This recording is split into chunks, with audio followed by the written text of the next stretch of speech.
Currently, the account opening process for corporate customers, especially small to medium enterprises, SMEs, is quite complicated, time-consuming and costly. SMEs may also face difficulties in credit applications due to their limited scale of operations or lacking comprehensive financial information. eCIR can help. eCIR, Electronic Customer Information Repository, is a blockchain-based customer-centric solution for corporates to have full control of their own entity data for various purposes, especially in addressing common pain points in account opening, product application, and ongoing information updating with banks and financial institutions. eCIR has a built-in verification mechanism according to prevailing regulatory CDD standards. And it also has external data collection and data analytic capability, making their information ready for consent-based sharing with banks and financial institutions.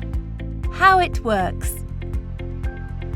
Corporates can use RD ezLink app to build their own business profiles with remote identity verification for key individuals. The app will conduct name check and confirm if there is any matching against sanctioned parties and identify PEP. The completed profile is fully controlled by the corporate, which can be shared with any banks or financial institutions. Who should use it and why? Any corporates, banks and financial institutions should use eCIR. Firstly, corporates can build up their own profiles that are verified up to regulatory standards for account opening and update it whenever there is any change. They can be synchronized amongst all their connected banks and financial institutions for ongoing updating purpose. Secondly, corporates can also further enhance their profiles by providing or sourcing their relevant data generating from various external sources, such as e-commerce platforms, logistics services, etc., for potential use cases with alternative data.